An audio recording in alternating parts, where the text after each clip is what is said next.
రేపల్లో చాలా ఊర్లు వెళ్ళాను, కానీ ఉమ్మడి గుంటూరు జిల్లా బాపట్లో పుట్టాను నేను. గత ఎన్నికలకు కూడా రాలేకపోయాను. ఈసారి అదృష్టం నాకు లభించింది. మేబీ రేపల్లకి రాలేదని అనుకుంటా, నాకు అవకాశం ఇవ్వలేకపోయింది పోయినసారి.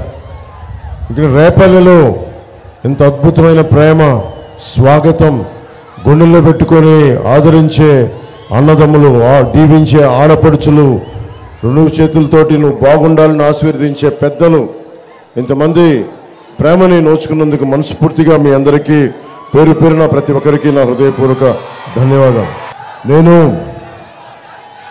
గత దశాబ్ద కాలంగా ఎన్ని ఒడిదుడుకులు తట్టుకున్నా ఒక పార్టీని నడపగలుగుతున్నానంటే సమరానికి సిద్ధమైన వీరులు, యుద్ధానికి జంకని యోధులు, జన సైనికులు.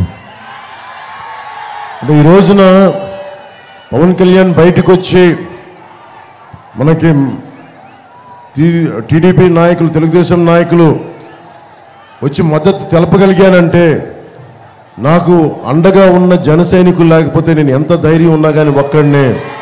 మీరు రోడ్ల మీదకి రాకపోతే, మీ ధైర్యాన్ని చూపించకపోతే నిజంగా ఏమి చేయలేం. అలాగే వీర మహిళలకు కూడా ప్రత్యేకించిన ధన్యవాదాలు. అంటే ఎన్నో సందర్భాల్లో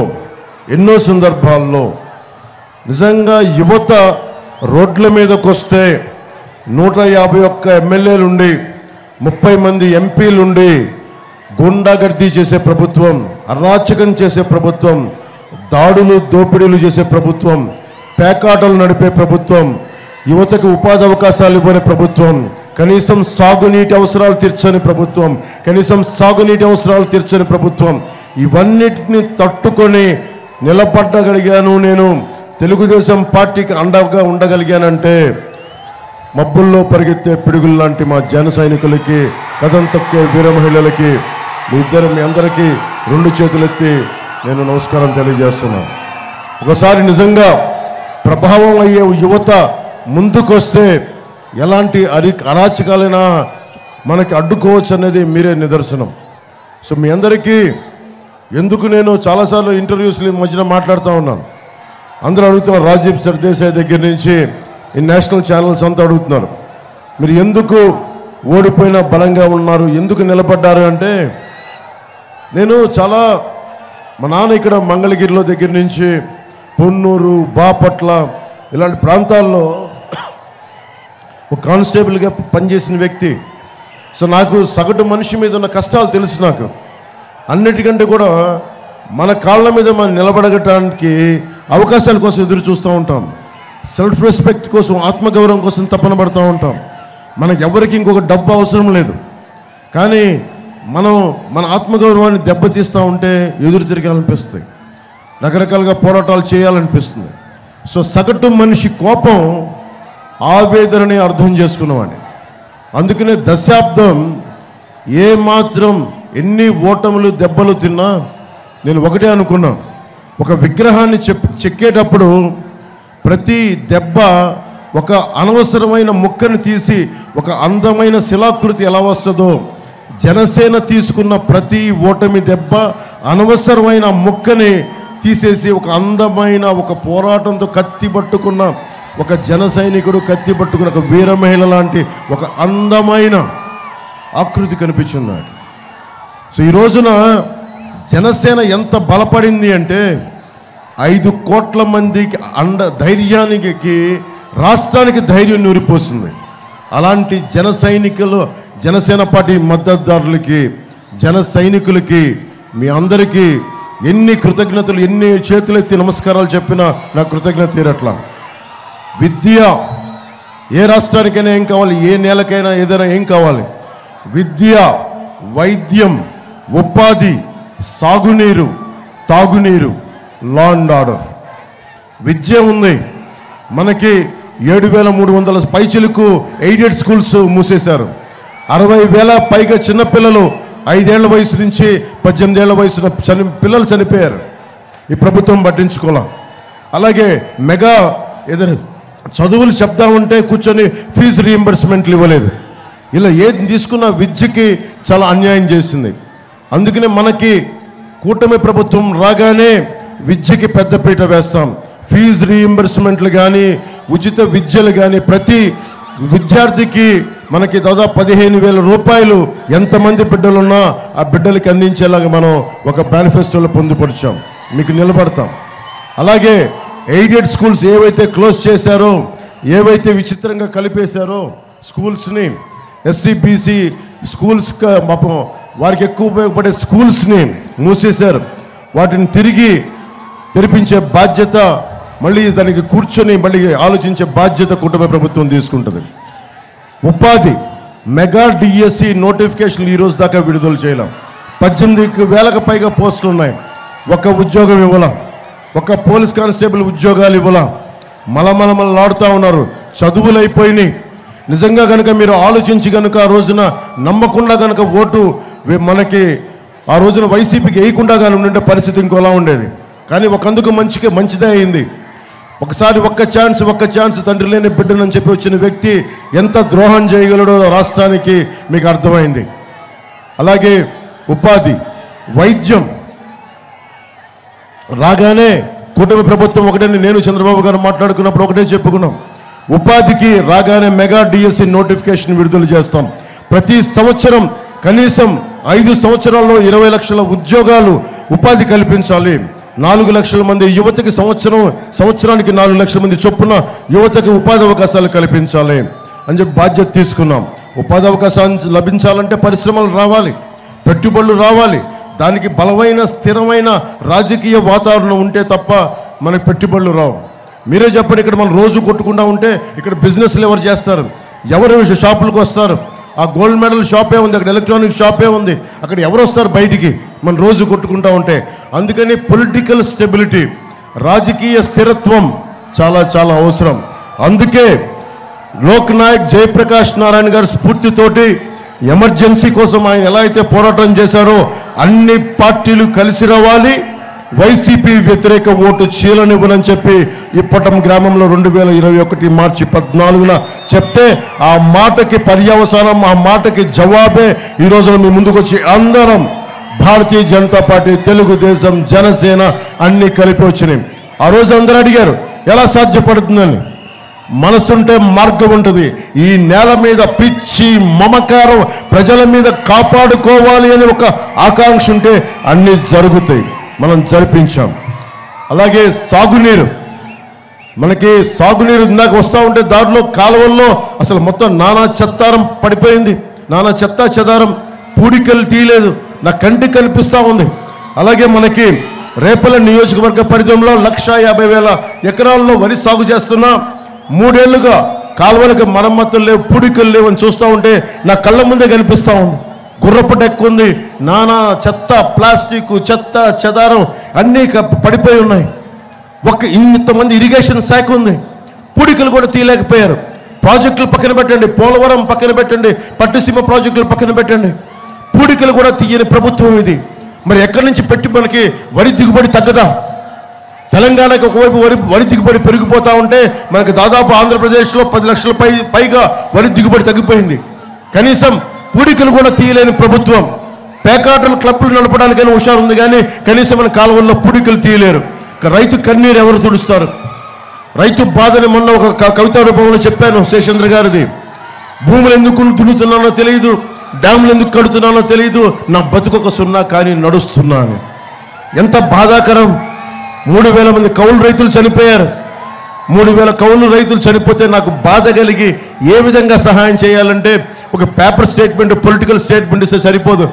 నా వంతు నేను ఏదైనా చేయగలనా అని చెప్పి పార్టీ తరపు నుంచి, నా తరపు నుంచి ఒక్కొక్క రైతుకి 1,00,000 రూపాయలు చొప్పున అందరికి ఇచ్చుకుంటే వెళ్ళాం మేము. నిజంగా ఒక ఎకరం రైతు నాకు రైతాంగం చెప్తా ఉన్నారు, అన్నీ బాగుంటే ఒక్కొక్క రైతుకి 25,000 నష్టం, కౌలు రైతుకైతే 35,000 నుంచి 45,000 నష్టం. ఎప్పుడు గిట్టుబాటు ధర వస్తుంది? ఎప్పుడు లాభసాటి ధర వస్తుంది?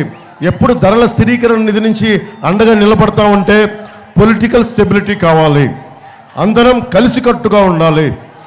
ఇదేదో జనసేనకో, తెలుగుదేశంకో, చంద్రబాబు నాయుడు గారికో, లేదంటే భారతీయ జనతా పార్టీకో, నాకో కాదు. ఇది రాష్ట్ర 5 కోట్ల మంది ప్రజలు కావాలి అంటే అనగానే సత్యప్రసాద్ గారు లాంటి వాళ్ళు కలుపుకెళ్ళాలి, అలాగే మన చంద్రశేఖర్ గారిని కలుపుకెళ్ళాలి.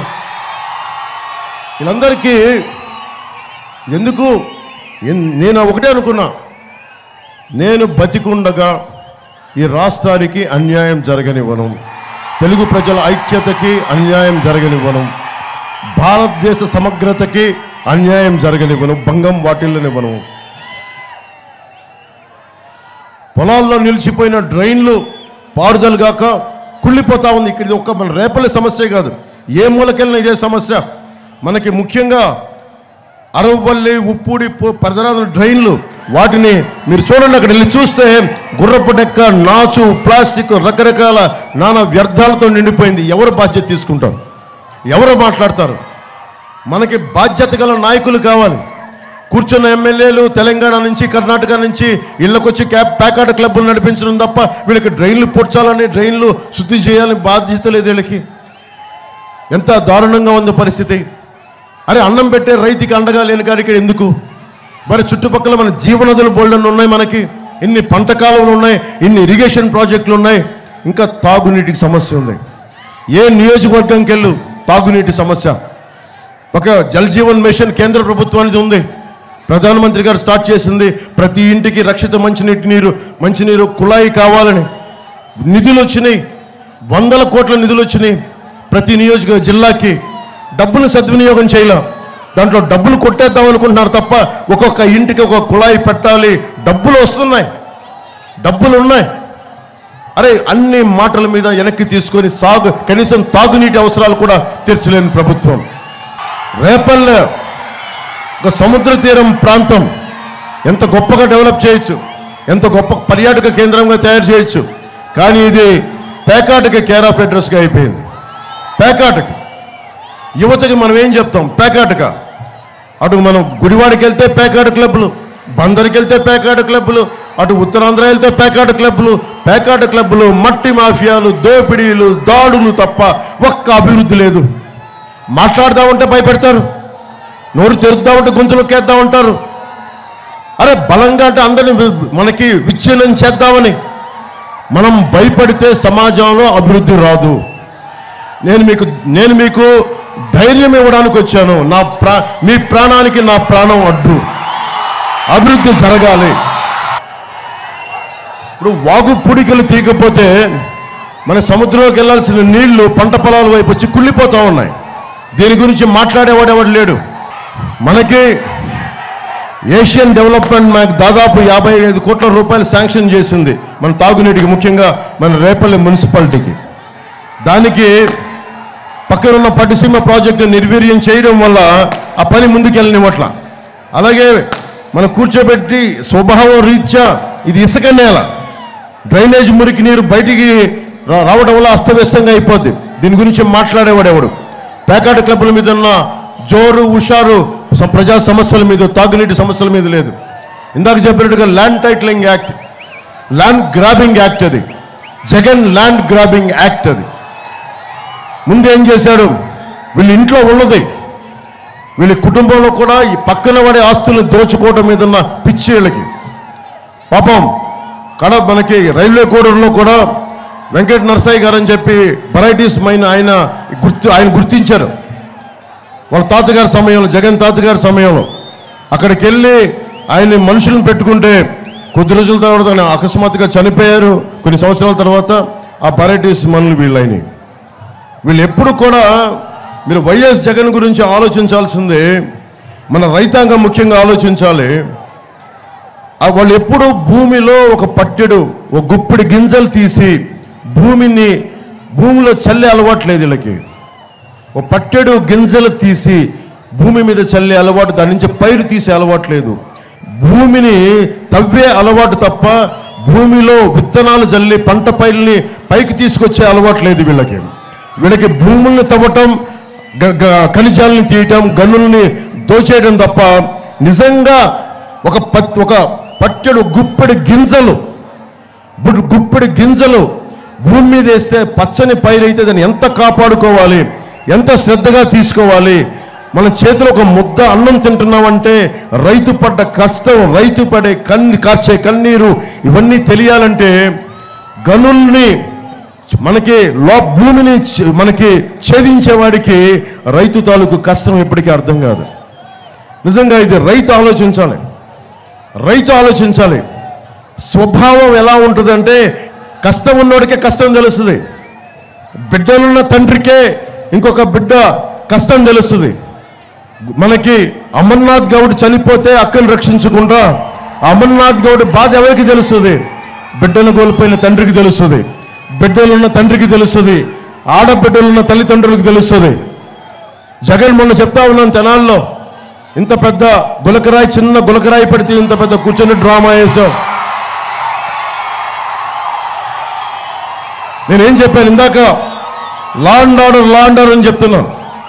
లా అండ్ ఆర్డర్ ఎంత కావాలి, ఎంత అవసరం అంటే ఈ వెనకున్న రేపల్ల స్టేషన్ వెనకాలే కదండి, రేపల్ల రైల్వే స్టేషన్.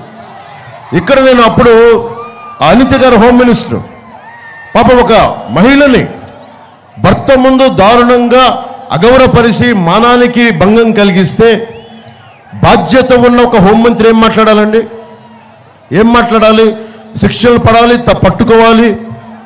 అప్పటిగా ఒకటో రెండో రేపులు జరుగుతాయి అంటారు ఆవిడ. ఆ ఒక్క మాట పర్యవసానం మీరు ఎంత ఊతమిస్తుంటే మనందరం ఆలోచించాలి. నాయకులు చాలా బాధ్యతతోటి నాలుక మీద నియంత్రణతో మాట్లాడాలి, ఒళ్ళు దగ్గర పెట్టుకొని మాట్లాడాలి.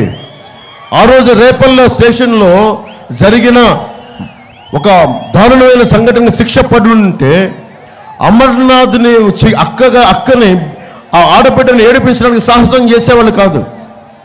అంటే ఒకటి రెండో జరుగుతాయి, క్రిమినల్స్ రాజ్యాలు వెళ్ళొచ్చు, తప్పులు జరిగితే ఏదైనా అయిపోవచ్చు, మనల్ని ఎవరిని ఏం చేయలేని ఒక భరోసా.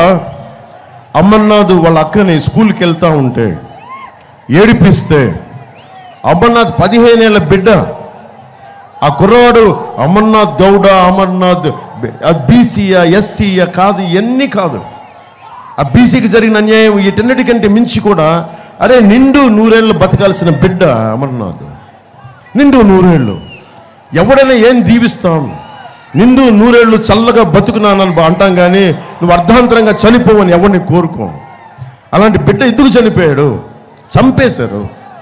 రోడ్డు మీదకి వచ్చి అక్కని చడాయిస్తూ ఉంటే, ఏడిపిస్తూ ఉంటే వచ్చి మా అక్కని ఏడిపించొద్దు అని అన్న మాటకి కోపం పెట్టుకొని చేలల్లోకి తీసుకెళ్ళి, జొన్న చేలల్లోకి, ఆ చెరుకు చేలల్లోకి తీసుకెళ్ళి కూర్చొని పెట్రోల్ వేసి కాల్ చేశారంటే నేను ఇదే బాధ చెప్పాను. ఎంత బాధ కలిగిందంటే చిన్నప్పుడు నేను మార్షల్ ఆర్ట్స్ నేర్చుకునేటప్పుడు నిప్పు మంటలతో కొట్టించుకునేవాడిని.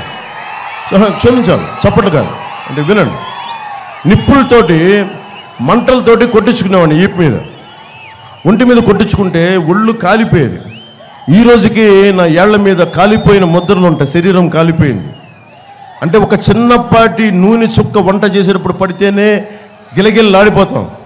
అలాంటిది ఒక 15 ఏళ్ళ బిడ్డ చేసిన తప్పు ఏంటంటే మా అక్కని ఏడిపించకండి అన్నందుకు జొన్న చేలలోకి తీసుకెళ్ళి పెట్రోల్ వేసి అంటించేశారు. ఆ బిడ్డ ఎంత ఏడుపు ఏడ్చుంటాడో, ఎంత ఆత్మ ఎంత క్షోభించి ఉంటుందో మనం ఊహించుకోలేం. గుండె పూడుకుపోద్ది, నా గొంతు పూడుకుపోద్ది. నాకు ఎంత ఏడుపు వస్తో. ఏంటి దీనికి అంటే law and order issue. Law and order ఇది బలమైన మంత్రులకు కానీ, బలమైన హోంశాఖ బలమైన అధికారులకే, ఒక ఎస్ఐకే నువ్వు రౌడిజం కంట్రోల్ చెయ్యంటే నేను మీకు చెప్తున్నాను 2 వారాల్లో ప్రతి రౌడీ ఎదవని మక్కలు ఇరగ్గొట్టి కింద సెల్లో కూర్చోబెడతాం. ఎస్ఐకి ఉంది, ఒక సబ్ ఇన్స్పెక్టర్ పోలీసుకు ఉంది. నువ్వు పోలీసులను పని చేయనిస్తే కదా. ఎంతసేపు రౌడీలు వెనకేసుకురా, అమ్మాయిలు ఏడిపించేవాళ్ళు వెనకేసుకురా, దాడులు చేసేవాళ్ళు వెనకేసుకురా అంటే ఇలాగ ఉంటుంది ప్రభుత్వం. మనం ఎందుకు భయపడాలి? మాట్లాడితే చంద్రబాబు గారిని జైల్లో పెడతారు. చంద్రబాబు గారు నాకే స్నేహితులు కాదు, బంధువు కాదు. అరే ఒక సీనియర్ రాజకీయ నాయకుడు, చాలా దశాబ్దాలుగా పాలిటిక్స్ని హ్యాండిల్ చేసిన వ్యక్తి. పాలసీ విభేదాలు ఉంటాయి, పొలిటికల్ విభేదాలు ఉంటాయి. అంత మాత్రాన్ని కూర్చొని అంత దారుణంగా చేసామని కాదు కదా. పోలీస్ శాఖ కూడా అధికారులు కూడా చట్టం సమానంగా జరిగే పని చేయదు. ప్రతిసారి చెప్తాను, బలంగా ఉన్న వాళ్ళకేమో చాలా బలహీనంగా పనిచేస్తే చట్టాలు, బలంగా ఉన్న వాళ్ళకి బలహీనంగా పనిచేస్తే చట్టాలు, బలహీనంగా ఉన్నారు అమర్నాథ్ లాంటి వాళ్ళ మీద చాలా బలంగా పనిచేస్తాయి చట్టాలు. గొంతు తెరవండి చంపేస్తారు, ఏదైనా మాట్లాడండి కేసులు పెట్టేస్తారు, ఏదైనా మాట్లాడండి అటెంప్ట్ మర్డర్ కేసులు పెట్టేస్తారు. ఎవడు ఎదురు తిరగాలి, ఎందుకు మాట్లాడాలంటే అనేది మన ప్రజాస్వామ్యం. ఇది ప్రజాస్వామ్యంలో మీరు రోడ్ల మీదకి వచ్చి గొంతెత్తకపోతే ఈరోజు నేను ఓట్ల కోసం అడగట్లా, ఓట్ల కోసం తపన పడట్లా, మీ భవిష్యత్తు కోసం తపన పడుతున్నా, మీ బంగారు భవిష్యత్తు కోసం అదే అన్నం పండించే రైతు బాగుండాలని కోరుకుంటున్నా. కనీసం ఉపాధి అవకాశాలు ఏమి పక్కన పెట్టి తాగునీరు కావాలి. ఆక్వాతో నిండిపోయింది, వ్యర్థాలతో నిండిపోయింది. ఆక్వా డబ్బులు కావాలి, ఆక్వాతో మొత్తం లోపలికి వెళ్ళిపోయింది, మొత్తం భూమి నీరు కలుషితం అయిపోయింది. కనీసం రక్షిత మంచినీరు కావాలి. మట్టి దవ్వేస్తూ ఉన్నారు. ఎక్కడికెళ్ళి మనకు మడడవులు రక్షణ, రేపల్లికి మడడవులు రక్షణ, తుఫాన్లు రాకుండా ఆపుతాయి. అలాంటి మడడవులను కూడా మనకి ఛేదించి తీసేసి తీర ప్రాంతానికి రక్షణ లేకుండా చేస్తున్నారు. ఏదైనా మాట్లాడితే కూర్చోబెట్టి అమర్నాథ్ గౌడ్ చనిపోతే మోపిదేవి వెంకటరమణ గారు వచ్చి 10 లక్షల రూపాయలు క్యాష్ పట్టుకొచ్చేలా చూపిస్తారు. ఏమర్థం చేసుకుంటాం అంటే ఒక 15 ఏళ్ళ బిడ్డ ప్రాణం 10 లక్షల రూపాయల. ఒక కొండని కిందకి లాగేసి ఒక నిలువున ఒక చెట్టుని నరికేస్తే ఆ చెట్టుకు వెల కట్టగలవా? ఒక ప్రాణానికి వెల కట్టగలవా? 10 లక్షల రూపాయలు ఇచ్చి క్యాష్ ప్రభుత్వం చెక్ ఇస్తుంది. 10 లక్షల రూపాయలు క్యాష్ తీసుకొచ్చి వాళ్ళ తల్లిదండ్రుల మీద బీదవాళ్లే వాళ్ళని తీసుకొచ్చి ఇలా అంటే వాళ్ళు ఏంటి టెంప్ట్ అయిపోతారన్నా, లొంగిపోతారన్నా వాళ్ళు చీకొట్టారు డబ్బు తల్లిదండ్రులు ఇద్దరు. ఎందుకంటే న్యాయం జరగాలి మా బిడ్డకని. నేను లా అండ్ ఆర్డర్ నేను చెప్తున్నాను మీకు, కూటమి ప్రభుత్వం చాలా బలమైన లా అండ్ ఆర్డర్ సిచ్యువేషన్ తీసుకొస్తుంది. ఒక్క ఆడబిడ్డకు కానీ ఎవరికైనా సరే అన్యాయం జరిగితే హోంమంత్రికి సంబంధం లేదు, ఒక బలమైన కానిస్టేబుల్ కూడా వాళ్ళని ఎదిరించే స్థాయికి అంత బలోపేతం చేస్తాం పోలీస్ వ్యవస్థని. నిజాంపట్నం పోర్టు మనకి నిజంగా కానీ పూర్తి చేస్తే ఎంత అభివృద్ధి ఉంటుంది, ఎన్ని ఉపాధి అవకాశాలు వస్తాయి. ఇవన్నీ చేయాలంటే చాలా గ్రేట్ స్టెబిలిటీ కావాలి మనకి. ఆ స్టెబిలిటీ కోసం రావాలి అంటే నేను కూర్చొని ఎందుకు తపన పడుతున్నానంటే ఓటు చేయకూడదని అనుకున్నా. అంటే రాష్ట్ర విభజన తర్వాత మనందరం విడివిడిగా కొట్టుకుంటూ ఉన్నాం, అందరం కలిసి ఉండాలి. 2014 నుంచి నా తపన ఇదే. అందరం కలిసి ఉంటే తప్ప, మెజారిటీ పార్టీలు కలిసి ఉంటే తప్ప మన గ్రామాలు మీరు చూడండి. ఆ రోజు నేను చంద్రబాబు గారికి అండగా ఉండగానే ఎంత బలమైన ఒక ప్రశాంతమైన వాతావరణం వచ్చింది. ఇంకా ఈ సమాజంలో సాటి మనిషి కోసం నిలబడగలిగే వాళ్ళు ఒక సమూహం ఇంకా ఉంది అని ఒక భావన కలిగేది. ఇది నేను ఆయనకి చేసింది కాదు, అది మనందరికీ మనం చేసుకున్నది. అరే నీ కష్టం ఉంటే నేను వస్తా, ఈయన కష్టం ఉంటే ఇదిగో ఆయన వస్తారు, నేను వస్తాం. ఇలా ఒకరికొకరు. అమర్నాథ్ గౌడ్ కుటుంబానికి కష్టం వస్తే మేము బయటకు వస్తాం. ఇది ఒక కుటుంబం, ఒక వ్యక్తి సమస్య కాదు, మన నేల సమస్య, మన జాతి సమస్య, మన ఆంధ్రప్రదేశ్ సమస్య. ఇది సూర్యలంక దగ్గర ఉన్న సుమారుగా 95 చదరపు కిలోమీటర్లు మడడవుల్ని ఆక్రమించి చెరువులు తవ్వేస్తూ ఉన్నారు. 1 ఎకరం కాదు, 2 ఎకరాలు కాదు, 95 చదరపు కిలోమీటర్లు. ఇప్పటికీ 1500 హెక్టార్లు తవ్వేశారు. ఎందుకని తపన పడుతున్నావు అంటే నువ్వు మడ అడవుల్ని సృష్టించలేవు, నువ్వు మడ అడవుల్ని సృష్టించలేవు. అవి తీర ప్రాంతానికి కోటలవి, మన ఇమ్యూనిటీ లాగా, శరీరానికి ఇమ్యూనిటీ లాగా అవి తీర ప్రాంతానికి కోటలవి. తుఫాన్ల సమయంలో అవి కోటలవి. అలాంటిది మడ అడవుల్ని కొట్టేస్తూ ఉంటే చూస్తూ కూర్చున్నామంటే యంత్రాంగం ఏం చేస్తుంది? ఎంత మట్టి తింటారు? తెలంగాణలో ఒక సామెత చెప్తారు, ఎవడైనా సరే భూమికి బాకీ ఉన్నాడని. నువ్వు ఎంత మట్టిని తినే చివరికి ఎవడైనా సరే, వైసీపీ వాడైనా సరే, మీరు మట్టిలో కలిసిపోవాల్సిందే. మీరు ఎక్కడికి వెళ్ళలేరు. మీరు అడ్డగోలుగా దోపిడీ చేస్తూ ఉంటే చూస్తూ ఊరుకో. మా లాంటి వాళ్ళు ఇంకా బతికే ఉన్నాం. పవన్ కళ్యాణ్ లాంటి జన సైనికులు మేమందరం ప్రజాస్వామ్యానికి పరిరక్షకులుగా మేమందరం బతికే ఉన్నాం, నిలబడతాం. రాజకీయ మనకి లబ్ధికి అతీతంగా ఈ దేశం కోసం చచ్చిపోయే వాళ్ళు ఇంకా బతికే ఉన్నాం. మనకి వైఎస్ జగన్ గుర్తుపెట్టుకోవాలి, వైసీపీ నాయకులు గుర్తుపెట్టుకోవాలి. ఇదో కూల్చేవాడు ఉంటే కట్టేవాడు ఉంటాడు, దోపిడీ చేసేవాడు ఉంటే దోపిడీని నిలువరించేవాడు ఉంటాడు.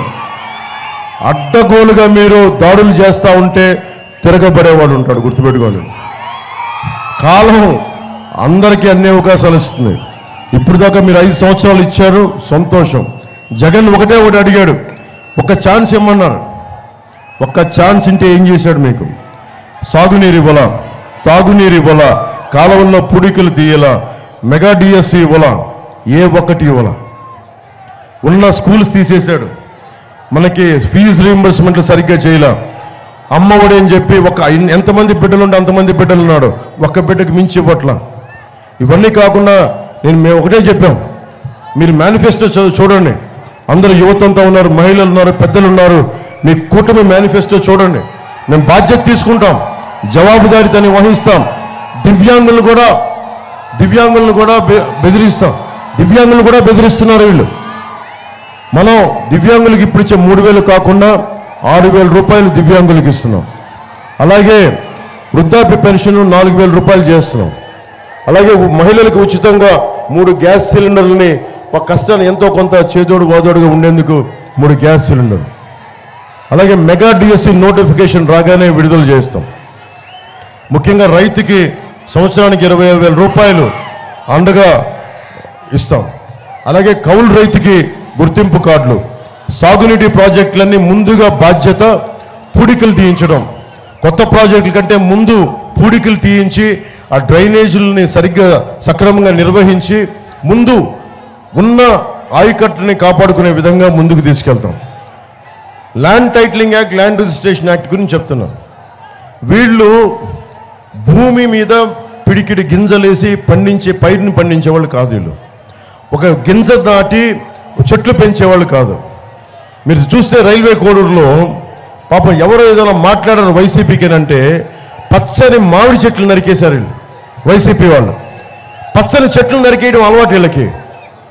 ఒక సాగునీరు తాగునీరు కాదు, వీళ్ళు పచ్చని చెట్లు కనిపిస్తే దానికి ద్వేషం ఉంటే చెట్టు మీద చూపిస్తారు. అలాంటి వాడికి అధికారం ఇచ్చారు మీరు, వాళ్ళకి నిజంగా లేదు. ల్యాండ్ టైటిలింగ్ యాక్ట్ ఏంటంటే మీ ఆస్తుల మీద మీకు కంట్రోల్ ఉండదు. జగన్ చెప్తున్నాడు ఈ మధ్యన మీకు మంచిది అంటాడు. మాట్లాడితే మనం అంబేద్కర్ గారి విగ్రహం పక్కనంతా పెడతాం. మనం ప్రతి గల్లీలో దేనికి పెడతాం? అంబేద్కర్ గారి విగ్రహం దేనికి పెడతాం?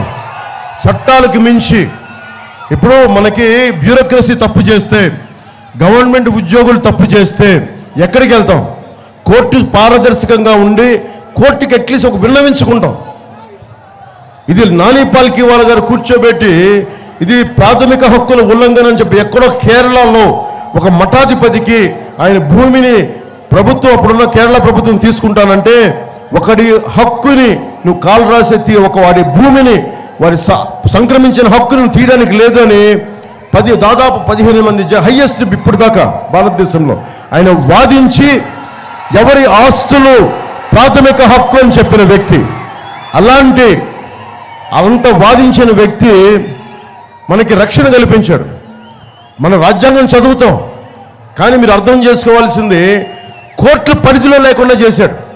ఇక్కడ బిల్డింగ్ ఉంది, ఇక్కడ Subhadra electricals hardware plywood furniture అని చెప్పి రాసిన బిల్డింగ్ ఉంది. అలాగే ఇక్కడ కూర్చోబెట్టి పరమపద వాసిని శ్రీమతి తలవర్తి గారి బంగ్లా ఉంది, అక్కడ మురళీప్రియ కాంప్లెక్స్ ఉంది. ఇవి అక్కడ కూర్చోబెట్టి ఇవన్నీ కాంప్లెక్స్లు ఉన్నాయి. వీటన్నిటికీ ఏముంటాయి? మనకి పత్రాలు ఉంటాయి, ఒరిజినల్ డాక్యుమెంట్స్ ఉంటాయి, స్టాంప్ పేపర్లు ఉంటాయి. ఈ స్టాంప్ పేపర్లు ఏం చేస్తారు? రేపు పొద్దున ఇంకో బిల్డింగ్ లేపుకోవాలి, ఇంకో ఫ్లోర్ లేపుకోవాలి, డబ్బులు లేవంటే కూర్చోబెట్టి ఏం చేస్తారు? వాళ్ళు కూర్చోబెట్టి బ్యాంకులకు వెళ్తారు. బ్యాంక్ ఏం అడుగుద్ది? మాకు ఒరిజినల్ డాక్యుమెంట్స్ ఇవ్వండి అని అడుగుద్ది. ఒరిజినల్ డాక్యుమెంట్స్ ఇస్తే అప్పుడు వాళ్ళు కావాల్సిన లోన్ ఇస్తారు. లేదంటే చిన్న ఇల్లు ఉంది, బిడ్డల్ని పై చదువులు చదివించుకోవాలంటే బ్యాంక్ వాళ్ళు ఏమంటారు? వడ్డీ వ్యాపారులు ఏమంటారు? ఫైనాన్షియల్స్ ఏమంటారు? మీ ఒరిజినల్ డాక్యుమెంట్స్ ఇవ్వంటారు. ఇప్పుడు మనకు ఒరిజినల్ డాక్యుమెంట్స్ ఇవ్వరంటారు. బిడ్డలకి మీరు పెళ్లిళ్ళు చేసి కట్నాలకి వచ్చే వాళ్ళకి మీరు ఆడబిడ్డలకి పసుపు కుంకాల కింద మీరు ఏమి ఇస్తారు? జెరాక్స్ పేపర్లు ఇస్తారా? జెరాక్స్ పేపర్లు ఇస్తే వాళ్ళు ఒప్పుకుంటారా? నమ్ముతారా? సోషల్ స్ట్రక్చర్ కూడా పాడైపోద్ది. ఇప్పుడు జగన్ ఏదైనా నిజంగా నిజాయితీ పరుడు అనుకుంటే ప్రతి ఆస్తిని తనఖా పెట్టాడు. 25,000 కోట్ల రూపాయల ఆస్తుల్ని ఒక్క వైజాగ్లోనే 25,000 కోట్ల రూపాయల ప్రభుత్వ ఆస్తులను తనఖా పెట్టాడు ఒక విశాఖపట్నంలోనే. నేను రాష్ట్రం అంతా చెప్పట్లా. నిన్ను ఎలా నమ్ముతావు? నిన్ను కేంద్ర ప్రభుత్వం ముసాయిదా పంపించింది, ఇది పనిచేస్తుందా లేదా, మంచి చెడు విచారించమని, అంతేగాని అమలు చేయమని కేంద్ర ప్రభుత్వం చెప్పలా. ఒకవేళ కేంద్ర ప్రభుత్వం చెప్పినా కానీ మనం మాట్లాడుకుంటాం, ప్రజలను అడుగుతాం, ఆంధ్రప్రదేశ్ ప్రజలను అడుగుతాం, ఇది మీకు నచ్చిందా లేదా అంటే మీరు నచ్చనప్పుడు ఏం చెప్తాం? కేంద్ర ప్రభుత్వానికి చెప్తాం, ప్రజలకు నచ్చలేదు, మేము దీన్ని తిరస్కరించమని చెప్తాం, దయచేసి మేము తిరస్కరిస్తున్నామని చెప్పాలి. కానీ జగన్కి దీంట్లో చాలా లాభం కనిపించింది. ఏ హక్కులు లేకుండానే ఇళ్లలోకి వచ్చి మన ఆస్తులు లాక్కుంటా ఉన్నారు. దొంగ చేతికి తాళాలు ఇచ్చినట్టు అవుద్ది మనం కూర్చోబెట్టి మీరు ల్యాండ్ టైటిలింగ్ యాక్ట్ మనం ఒప్పుకుంటే. లాయర్లకే సంబంధం లేదంట. మీ ఇల్లుని ఏమన్నా కబ్జా పెడితే పోలీస్ స్టేషన్కి వెళ్ళి నెక్స్ట్ వెళ్ళి గవర్నమెంట్ ఆఫీసర్ దగ్గరికి వెళ్ళాలంట. గవర్నమెంట్ ఆఫీసర్ మీ మనిషి అయితే మాకెక్కడ న్యాయం చేస్తాడు? కోర్టుకి వెళ్తే కానీ ఇప్పుడు జిల్లా కోర్టులకు వెళ్ళడానికి లేదు, స్థానిక కోర్టులకు వెళ్ళడానికి లేదు, హైకోర్టుకి వెళ్ళాలంట. మన ఆస్తిని ఎవరన్నా దోచేస్తే హైకోర్టుకి నేనే వెళ్ళడానికి ఆలోచిస్తాను. కర్నూలుకి వెళ్ళాలి, లేదంటే అమరావతికి వెళ్ళాలి. లాయర్ని హైర్ చేయగలమా మనం? ఎక్కడ పెట్టుకోగలం? స్థానిక కోర్టులకి శక్తి లేదు. ఈ బిల్డింగ్ని ఎవరన్నా దోచేస్తే ఇప్పుడు కబ్జా పెడితే మిథున్ రెడ్డి గారు, పెద్దరెడ్డి గారు మనుషులు, లేదంటే మోపిదేవి వెంకటరమణ గారు మనుషులు వచ్చి దాన్ని కబ్జా పెడితే దాన్ని దిక్కు లేదు, ఎవరికి చెప్పుకుంటాం? అందుకని ఇది నేను ఒక జనసేన మద్దతుదారులు, టీడీపీ మద్దతుదారులు, భారతీయ జనతా పార్టీ మద్దతుదారులు, న్యూట్రల్గా ఉండే ప్రజానికి నేను తిరస్కరిస్తున్నాను. నేను వాళ్ళ కోసం చెప్పట్లా, వైసీపీకి ఓటేస్తున్న వాళ్ళకి చెప్తున్నా. మీరు కనుక వైసీపీకి ఓటేస్తే కొరివితో మన తలగొక్కున్నట్టే. మీ ఆస్తుల్ని మీరే గాల్లో దీపం పెట్టేట మీ ఆస్తుల్ని. అందుకని ఒకసారి ఆలోచించి మీరు ఓటేయండి. ఎందుకంటే కూటమి ప్రభుత్వం ఎలాగ వచ్చేస్తుంది. ఎన్ని సీట్ల మెజారిటీతో అనే ప్రశ్న తప్ప, అది 130 అది ఎన్ని సీట్ల మెజారిటీతో అనేది ప్రశ్న తప్ప వేరే ప్రశ్న లేదు. నేను తిరుగుతున్నాను కదా ప్రతి ఊర్లో కూడా ఒకటే చాలా స్పష్టంగా చెప్తున్నారు, వైసీపీ ప్రభుత్వాన్ని కింద నేలమట్టం చేసేయడానికి అందరూ సిద్ధంగా ఉన్నారు. ఎన్నికల 13 రోజు మనకి 13 కోసం సిద్ధంగా ఉన్నారు అంతే. కాకపోతే అది ఎన్ని ఓట్ల మెజారిటీ తోటి కూటమి ప్రభుత్వం వస్తుంది అనేదే ప్రశ్న. కూటమి గెలుస్తుందా లేదా అన్నదే ప్రశ్న కాదు, ఎన్ని సీట్లతోటి మెజారిటీతోటి కూటమి ప్రభుత్వం వస్తుంది అన్నదే. సో దాంట్లో భాగంగా అనగాని సత్యప్రసాద్ గారిని టీడీపీ రేపల్లి నుంచి సైకిల్ గుర్తు మీద ఎమ్మెల్యే అభ్యర్థిగా పోటీ చేస్తున్నారు. తెన్నేటి కృష్ణప్రసాద్ గారు బాపట్ల ఎంపీ క్యాండిడేట్గా చేస్తా ఉన్నారు. నేను ఈరోజు అడుగుతున్నా, ఓట్లు వేయమని మిమ్మల్ని అభ్యర్థిస్తున్నాను, ఆర్థిస్తున్నాను. కానీ నేను బాధ్యత కూడా తీసుకుంటున్నాను. మన రేపల్లి సమస్యలకు కానీ, బాపట్ల సమస్యలకు కానీ, పార్లమెంట్ సమస్యలకు కానీ మీకు కష్టం వచ్చినప్పుడు మన జన సైనికుల ద్వారా, జనసేన నాయకుల ద్వారా మీరు ఒక్క కబురు పంపించినా మేము బాధ్యత తీసుకుంటాం. పూడికలు తీగిపోయినా కూర్చోబెట్టి మన జన సైనికులు, మన జనసేన నాయకులు దీనికి బాధ్యత తీసుకుంటారు. నేను కూడా బాధ్యత తీసుకుంటాను. ఇది చిరంజీవి గారు లాంటి వ్యక్తికే, ఆయన మెగాస్టార్ చిరంజీవి గారికి ఆ ఫోటోలు చూస్తూ ఉన్నా ఒకటి అనిపిస్తూ ఉంది, ఆయనకు కూడా గౌరవం ఇవ్వని వ్యక్తి. ఈ ముఖ్యమంత్రికి పిచ్చి ఏంటంటే అందరూ నమస్కారాలు పెట్టాలి. నమస్కారం ఎందుకు పెడతాం? ఇష్టంతో పెడతాం, గౌరవంతో పెడతాం, భయంతో ఎవడ పెట్టడం. జగన్ అది అర్థం చేసుకోవాలి. ఇది ప్రతి ఒక్కరిని, ఏ హీరో అయినా సరే, ఎవరైనా సరే ఇష్టపడతాం. అంతేగాని ఎవరు కూడా పెద్ద చిన్న ఎవరు కూడా భయపడరు. ఎవరు ఇక్కడ చిన్న ఇబ్బంది పడతారు అంతే. దాన్ని జగన్ అందుకని ఏంటంటే చిరంజీవి గారు లాంటి వ్యక్తినే ఇబ్బంది పెట్టిన వ్యక్తి సగటు మనిషిని ఇంకెంత ఇబ్బంది పెట్టగలడు? ఒక సీనియర్ రాజకీయ దురంధరులు చంద్రబాబు గారిని ఇబ్బంది పెట్టగలిగిన వ్యక్తి సగటు మనిషిని ఎందుకు ఇబ్బంది పెట్టలేడు? అందుకని ఇది మార్పుకి మనం వస్తున్నాం. మార్పు కూటమితోనే సాధ్యం. నేను సైజు తగ్గించుకొని ఓటు శాతం పెరిగినా కానీ ఎందుకు తగ్గించుకున్నామంటే ఈసారి ప్రజలు ఓడిపోకూడదు, ప్రజలకు అండగా నిలబడాలి, యువత ఓడిపోకూడదు అని చెప్పి మనస్ఫూర్తిగా మీ అందరికీ తెలియజేసుకుంటూ, ఆడబిడ్డలకి భరోసా ఇవ్వాలి, వారిని మహిళలకి సాధికారత, వారి కాళ్ళ మీద వాళ్ళు నిలబడగలిగే మనకి డబ్బు, వారి సంపాదన ఉండాలి వాళ్ళ దగ్గర. ఇలాంటి బలమైన మనకి ప్రాజెక్ట్స్తో వస్తూ ఉన్నాం. మనకి వీటన్నిటిని దృష్టిలో పెట్టుకొని మీరందరూ కూడా ఒకటే గుర్తుపెట్టుకుని 41,000 కోట్ల ఇసుకలో దోచేశారు, 40,000 కోట్ల రూపాయలు మద్యంలో దోచేశారు, సిపిఎస్ రద్దు చేస్తామని చెప్పారు, పోలీసులకి టీఏలు డిఏలు సరెండర్ లీవ్స్ కూడా ఇవ్వలేదు. ఈ రోజు వరకు కూడా నిజంగా ఇబ్బంది పడేలా చేస్తూ ఉన్నారు. కూటమి ప్రభుత్వం రాగానే నేను బలమైన బాధ్యతలు తీసుకునే వ్యక్తుల సమూహం ఇది. అనగాని సత్యప్రసాద్ గారు కానీ, మనకి కృష్ణప్రసాద్ గారు కానీ, అక్కడున్న చంద్రబాబు గారు కానీ, నేను కానీ మేమందరం బాధ్యత తీసుకుంటాం. కష్టాలు ఉంటాయి, అద్భుతాలు మేము రాత్రికి రాత్రి సృష్టించలేము, కానీ నిలబడతాం, పారిపోం. సాగునీరు, తాగునీరు, విద్య, వైద్యం, ఉపాధి, లా అండ్ ఆర్డర్ ఇవన్నీ కూడా చాలా సవ్యంగా తీసుకెళ్తామని తెలియజేసుకుంటున్నాం. అంబటి రాయుడు గారు ఉన్నారు ఇక్కడ, ఆయన కూడా ఇబ్బంది పెట్టాడు.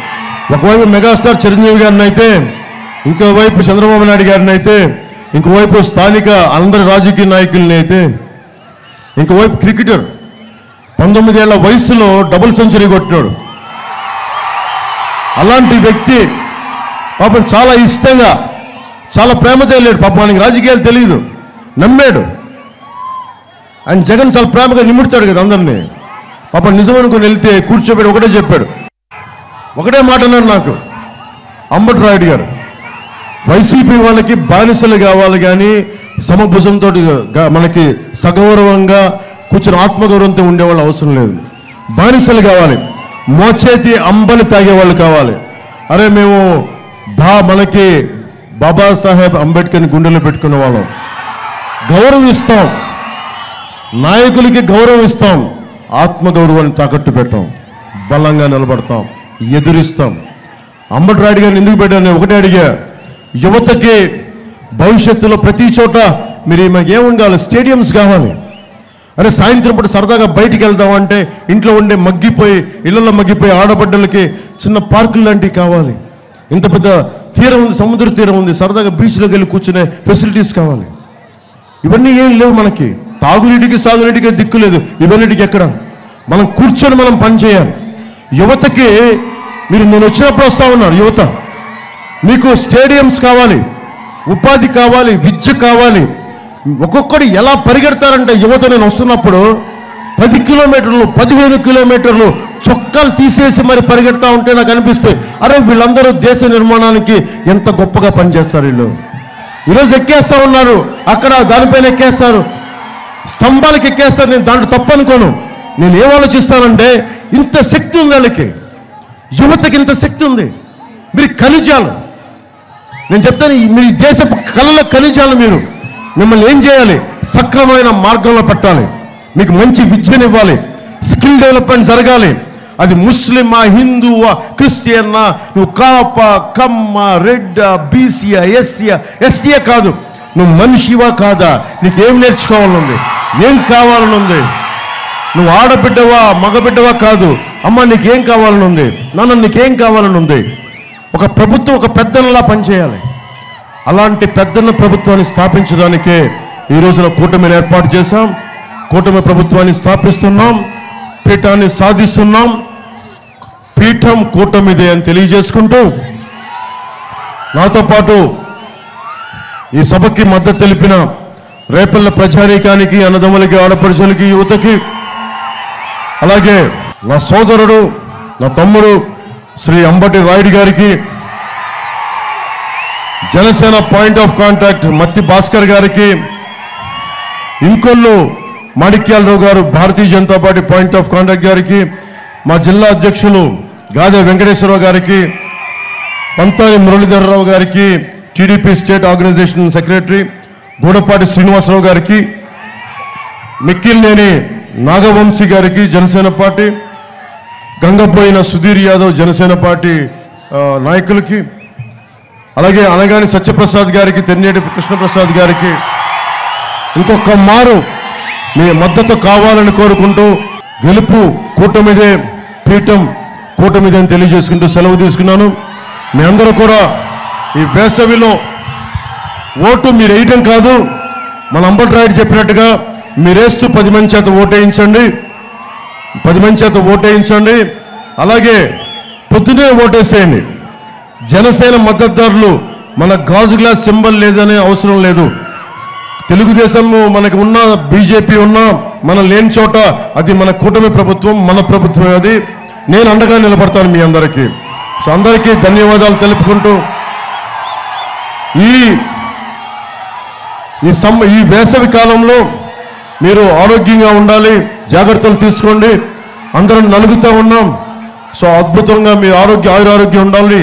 మీరందరూ, మీరు మీ కుటుంబ సభ్యులు నిండు నూరేళ్లు ఆరోగ్యాలతో ఉండాలని, వర్ధిల్లాలని కోరుకుంటూ ఆ పరమేశ్వరుణ్ణి, అల్లాని, ఆ జీసస్ని వేడుకుంటూ, ఆ దేవిని, ఆ పరమేశ్వరుని వేడుకుంటూ మీ అందరికీ తెలియజేసుకుంటూ సెలవు తీసుకున్నాను.